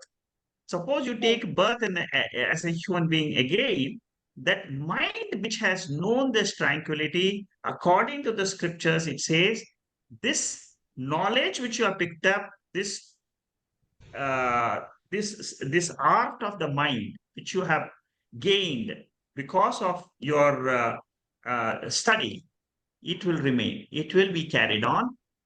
The time when you get complete purity. See, you and I are not studying. You are not come for the first time. You may think that you are doing this type of study for the first time in your life because you don't remember what happened in your previous lives. But to answer your question, yes, this tranquility which your mind feels does not go away. It remains with you till you are progressing in spirituality. Okay. Appreciate. Thank you. Thank you, Jacqueline. Shanta, you have a question? Yes, it's You have completely been waiting different, too long. actually. No, that's fine. I was enjoying Jacqueline's question because it's almost like once you learn to ride a cycle, you can never forget it, and Yeah. or float on water. You just can't forget that, Yeah, you and that can't is forget. what I Yes, want. that's a Yeah, good example. Correct. yeah. So that's what I felt when you were telling her.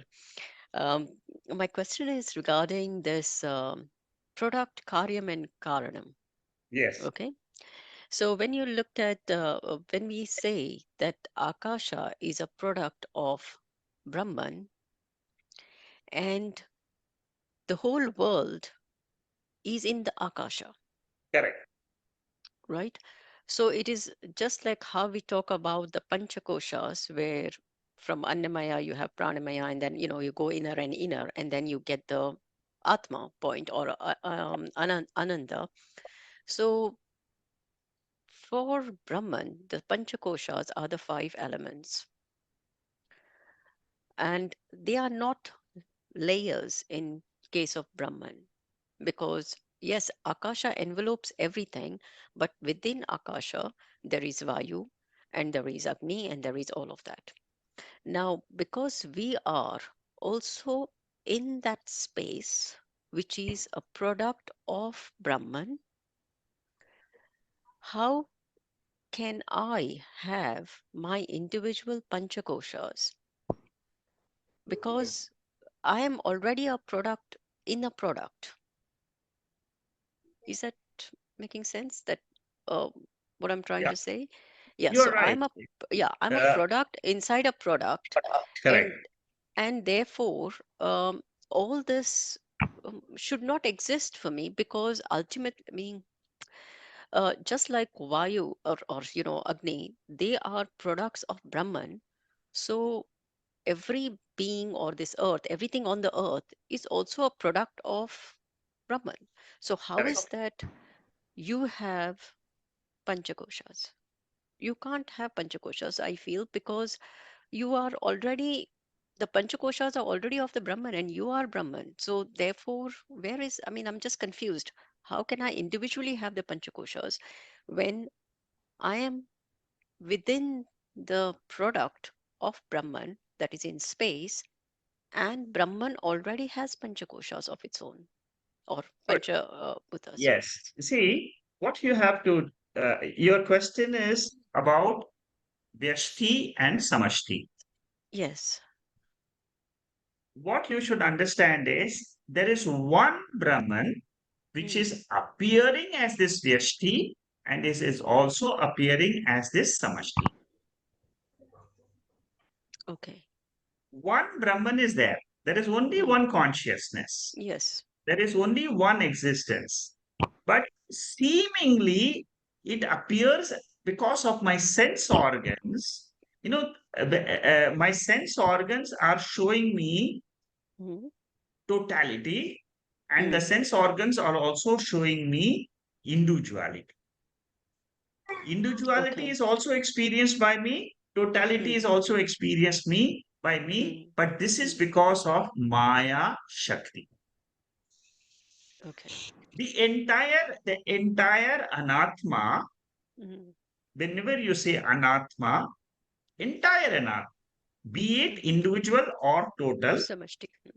Samashti or Vyashti, is both created and projected by Maya Shakti. There is a power Okay. in that consciousness which Mm. projects this entire Vyashti and Samashti. Your focus should not be on Vyashti or Samashti, but slowly you try to shift your attention to Dvaitam and Advaitam. Advaitam. Okay.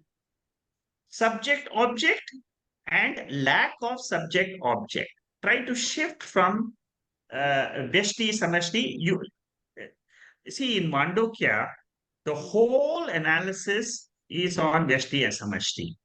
Whole analysis of Omkara Mm. is on Vyashti Samashti because that is the format in which the entire Mandukya is based. Taittriya Upanishad and in general, overall Shankaracharya's style of reasoning is try to look at duality and non-duality. Mm. Duality is mithya, Mm. non-duality is satya. Satyam. This way you will be able to reach that satyam mithya concept will be more clear, and you will be able to know that one single entity which is appearing as both Vyashti and Samashti. So then, okay, my other Okay, part was taking a when you little are in bit the sleep further. state. Okay, Oh, sorry. let me go a little bit further. You will say that Vyashti means a small body consisting of five elements. Mm. Small, incidental, small portion. Yeah. Samashti is what? The totality of the earth element, the totality of the Vayu element, the totality of the Akasha element. That is Samashti.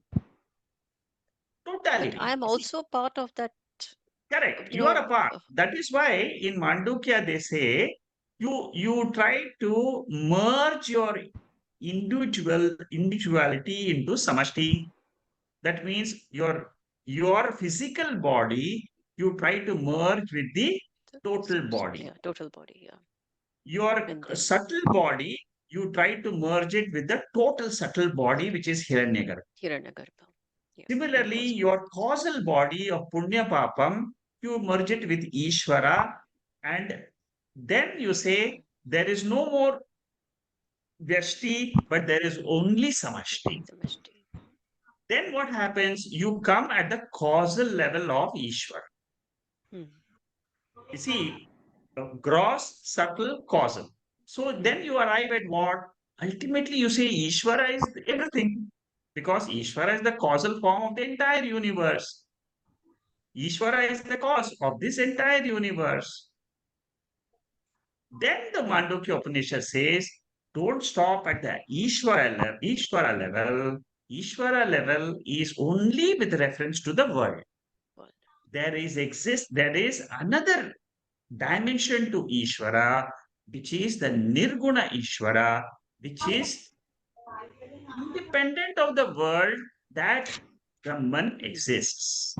Yeah. So at that point, Though actually, that Brahman Ishvara becomes exists, the Adhishtanam for. independent of that world, independent of Ishvara, that Brahman exists as Nirguna Tattvam, independently existing, knowledge of Brahman alone will give you moksha. Hmm.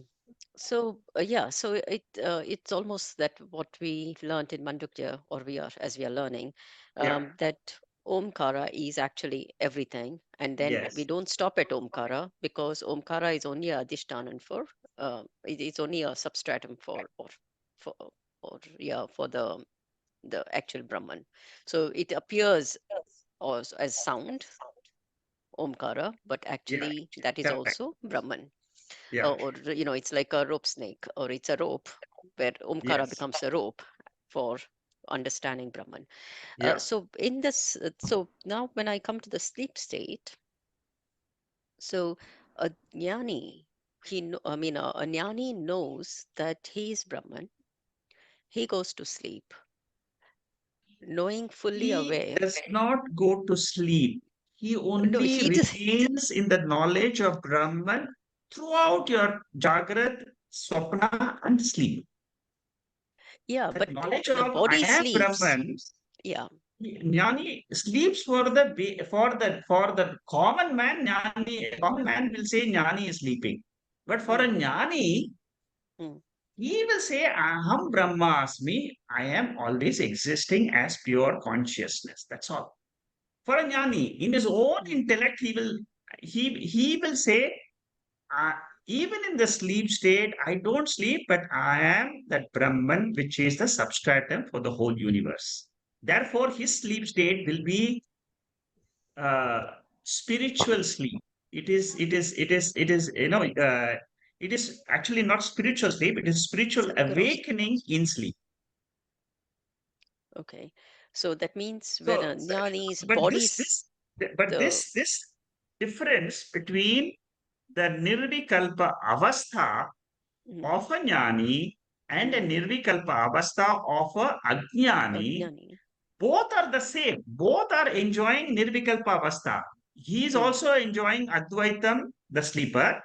The jnani is jnani. also enjoying advaitam. The only thing he doesn't know. Only The thing he ajnani doesn't doesn't know, know. yeah, jnani knows the real truth, Ajnani but ajnani doesn't know. doesn't know. This point is what is described in chapter 3, verse number 35 of Mandukya. And there is a Okay. lot of explanation given by Shankaracharya in that portion, where he compares the sleep of a jnani and a sleep of a ajnani. Sleep of a jnani is he is aware of Brahma Nirvikalpa Vastu. Mm, Ajnani is aware, he is ignorant about the Vastu, but he is aware of the Avastha. mm. He says, I went to sleep. Sleep. I had a good sleep. That is Ajnani. Jnani will So say, I was yeah, Brahman during sleep. I am Brahman even in waking. I am always Brahman. yeah, but the fact of the reality in the Jagat Avastha, or in the in the Jagat or Prapancha, is the jnani's body and senses do go to sleep. There is no in the, say, transactional world, it is considered as his body and senses have gone to sleep when he sleeps. Correct. So for The difference is in understanding only. It's a yeah, cognitive change, transformation. Physically, experientially, they it's both yeah, will be seen to be enjoying sleep. yeah, but the jnani, I'm trying to actually, I don't know whether it can be explained in words, but when the jnani goes to sleep, or in the sense of like for the world, he also goes to sleep, and Ajnani also goes to sleep. So when the body and is switched off, or the indriyas are switched off, uh, the Jnani knows he's existing, which is fine. I mean, I know he's Brahman, but uh, at what point that that subtle thing when he gets into the body and realizes, and in the waking world, that um, understanding of being Brahman and waking in this Mithya world. Um, what How is does it that? happen? Yeah, how does he, Okay. how do you Yeah. actually Yeah. See, explain that? the answer to this question is a very, very subtle methodology. It's a cognitive change. It comes by knowledge of Atma. The more your mind dwells on Atma, the more your mind internally, I'm talking about what happens internally, internal structure of the mind, what happens to the mind which becomes a jnani. Mm, Internally, what happens is uh, your experiences, which I'm talking about at the individual level, your mm, experiences which you have in your life, you you you tend to see them more uh, as a movie which goes on in life. mm, You don't take it as real as you used to take it before when you were a jnani. mm. Okay. It is a movie which goes on. Yes, I'm seeing the movie. Fine. I saw a movie Right. today in the Jagrat Avastha. It will again tomorrow again. I'll see the same. Another a set of emotions, set of thoughts. It'll come. It'll go. It's a subtle change for a jnani, whereas for a ajnani, Mm. what happens? He takes the world as real, and then he goes on and on in his own mind. He keeps on brooding. But will He keeps his on. prarabdha karmas, my question is, will his prarabdha karmas not push him to go through the emotions? Because not only for himself, but to fulfill the prarabdha karmas of other person. Because you continue your life even after becoming a Jivan Mukta for some people. Some people might go to the cave and meditate, or some people might, do what you want. But some people will then continue their life in, it's because other people have to finish their prarabdha karmas, right? So for other people to finish their prarabdha karmas, he has to have those emotions. Suppose I have to get angry with somebody as my Correct. prarabdha karma, I am become jivan mukta. But What he will say is it is yeah, the body's karma which is going through. I have nothing to do with it. I'm not affected by the body's karma phalams. so even after being jivan mukta, he will still, say for example, get angry, or the body will Yeah, get, he I will mean, say, yeah, yes, I was mind will. angry yesterday. He will still enjoy a very good rasgulla. If you give him a nice breakfast, he will enjoy it. He'll not that he will not enjoy a good breakfast or a nice dish. He will enjoy. You see, sense organs will Mm, experience the sense objects, whether you are a jnani or ajnani. Take this as a mm. fact. Sense organs will enjoy the sense objects, whether you are a jnani or a ajnani. They will undergo through the experiences. Yeah, but then what Matras exactly? prashastu Yeah, kaunteya. Bhagavad yeah, Gita says this verse. yeah. Matras prashastu Ritu kaunteya. Kaunte, That means um, let the sense organs go through their sense 40. object experiences, but I am not going to be affected by that. That is a Yeah. jnani. Yeah, but just like as Jacqueline said, and I agree with what she said, and with the learning of this, we have changed, we have transformed. I mean, I feel no longer I care about, okay, somebody got angry. I say, okay, fine, it was his prarabdha karma, let him get angry, and I Yeah, walk away with it. yeah. So then that is what I'm saying. This transformation which has happened, is it also again a prarabdha karma of ours that will then, because I find that my transactions with people have changed now compared to before. Yes. Say I was to It get is very angry, it all has changed. So experiences would that which we have. Yes. yeah, but would that be also based on their prarabdha karma, that they have to listen to my softer version now as compared to angry See, version before? I'm just asking this question. the cosmos is one unified system. The whole cosmos, you are there, I am here, the world, somebody else, Priyanka is there in Pune, and this whole cosmos is one system. That is what it says in Purusha Suktam. So everything is interconnected. It is not that the Vyashti is separate from Samashti. Samashti is the entire, creation. So there is a law, there is a principle which governs this entire experiences of all of us. What principle is there? I don't see. I have a very limited intellect to understand my own body. Forget about understanding the whole cosmos. So what you have to understand is law of karma applies to everybody in creation, and all experiences which everyone undergoes is because of law of karma.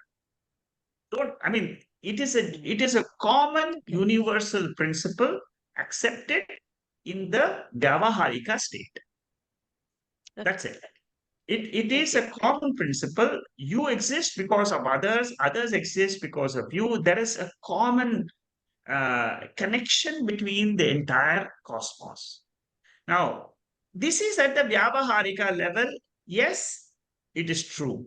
But there is something which is beyond this Vyavahara.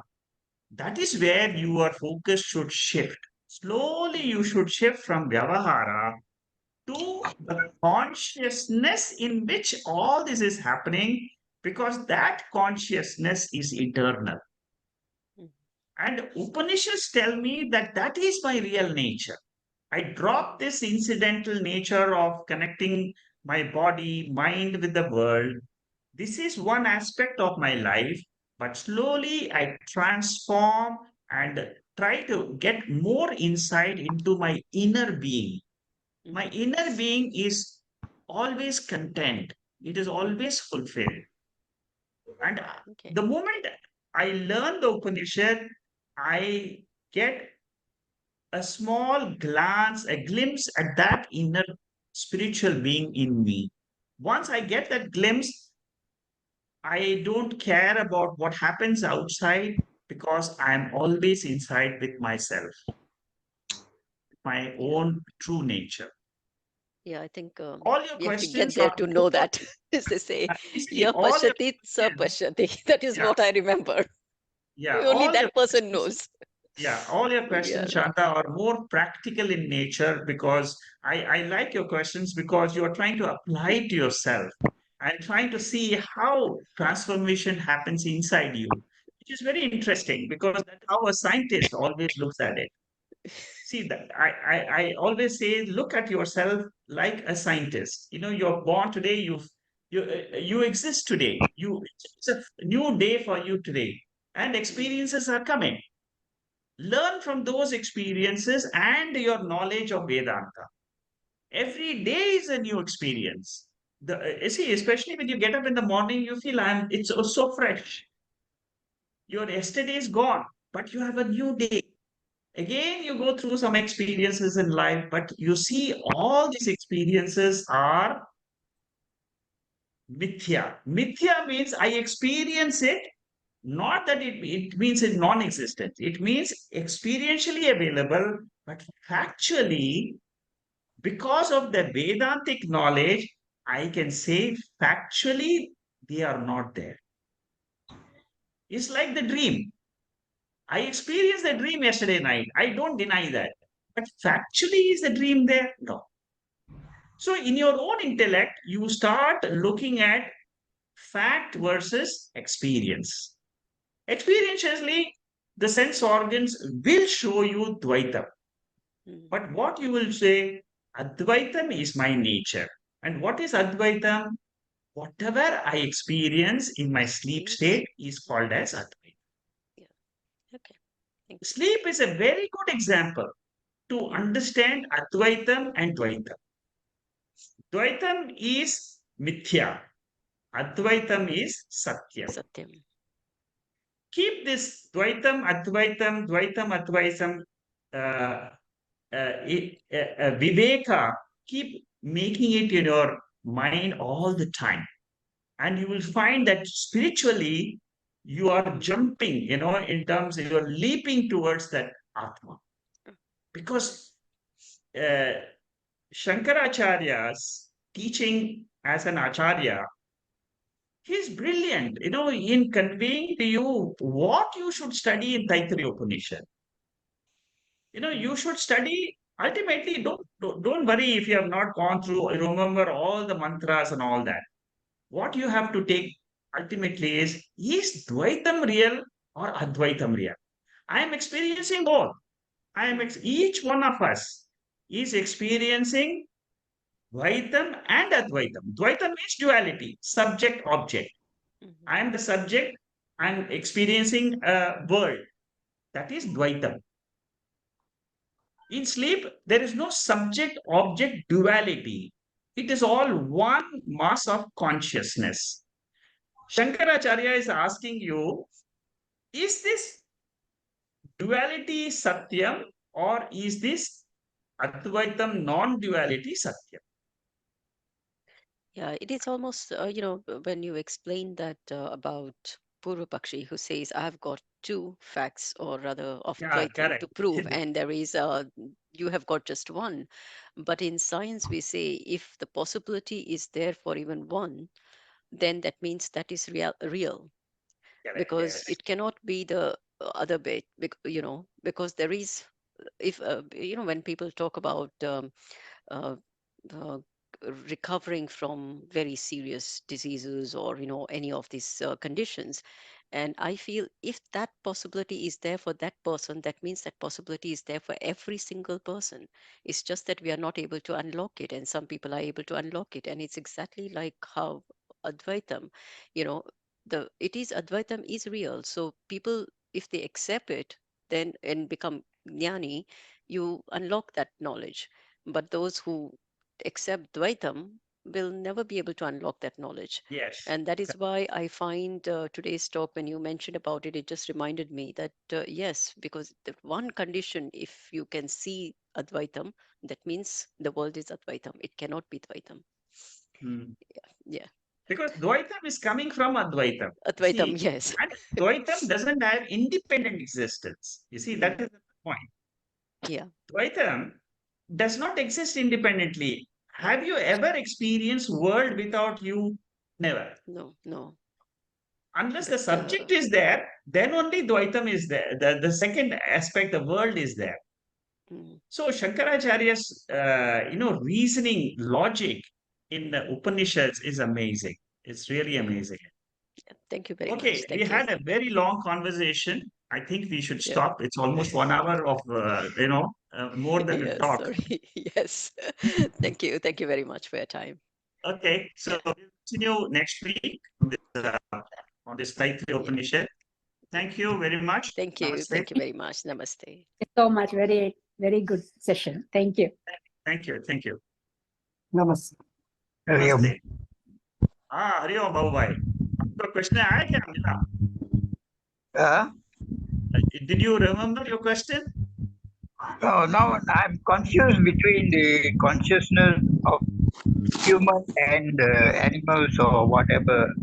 So you see, like we can go further on with our consciousness, but animal, I don't think they can follow up what the human can do. That's That's correct. it. Yes. Oh. That's So correct. animals will live and die with their consciousness. They Yes, can't live right. but yeah, they can't grow. Ah. Spiritually, they can't grow, but you and Right. me can grow spiritually. That's a different way, right? Yes. Very good. So, Thank you. thank you, Rick. Yeah. Thank you. Namaste. Thank you, Shekharji. Thank you.